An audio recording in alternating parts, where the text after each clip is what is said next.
एक छोटे से शहर के बाहर एक पुराना स्कूल था। उस स्कूल को बंद हुए लगभग 10 साल हो चुके थे। लोग कहते थे कि उस स्कूल में कुछ अजीब होता है। रात होते ही वहां से बच्चों के हंसने और रोने की आवाजें आती हैं। लेकिन शहर के कुछ लड़कों को यह सब सिर्फ अफवाह लगती थी।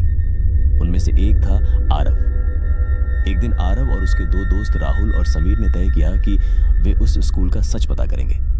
रात के लगभग 11 बजे वे तीनों टॉर्च लेकर उस पुराने स्कूल की तरफ चल पड़े।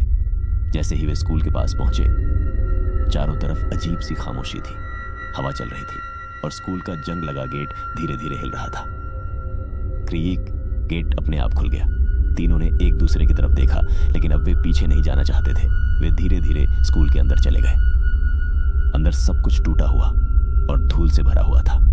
पुरानी कुर्सियां, टूटे हुए ब्लैक बोर्ड और दीवारों पर अजीब अजीब निशान बने हुए थे।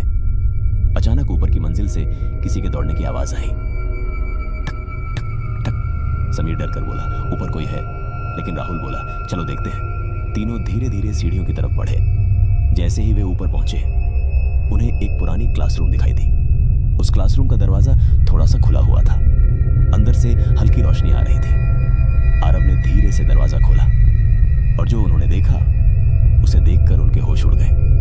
क्लासरूम के अंदर पुरानी डेस्क पर कुछ बच्चे बैठे हुए थे।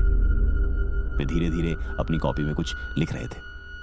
लेकिन अजीब बात यह थी कि उस स्कूल में 10 साल से कोई नहीं आता था।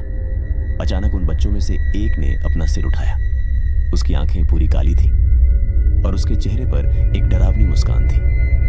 वह धीरे से बोला, तुम लोग देर से आए हो। अचानक सारे बच्चे एक साथ खड़े हो गए और धीरे धीरे उनकी तरफ बढ़ने लगे। अब तीनों दोस्त बहुत डर चुके थे। वे भागने लगे, लेकिन तभी उन्हें एहसास हुआ कि स्कूल का सारा रास्ता बदल चुका है। जिस रास्ते से वे आए थे, वह अब वहां था ही नहीं। अचानक पीछे से वही आवाज आई, हमारे साथ खेलो। आरव ने पीछे मुड़कर देखा और वह डर से जम गया। अब वे बच्चे इंसान नहीं रहे थे।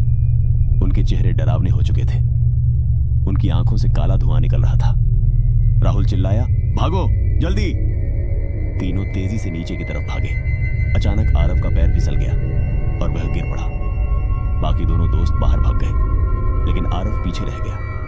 जब आरव ने ऊपर देखा, वह सारे बच्चे उसके चारों तरफ खड़े थे। उनमें से एक धीरे से बोला, अब तुम हमारे साथ हमेशा यहीं रहोगे। तभी अचानक तेज हवा चली और स्कूल का गेट जोर से बंद हो गया। अगली सुबह राहुल और समीर पुलिस के साथ वापस आए, लेकिन स्कूल के अंदर आरव का कोई निशान नहीं मिला।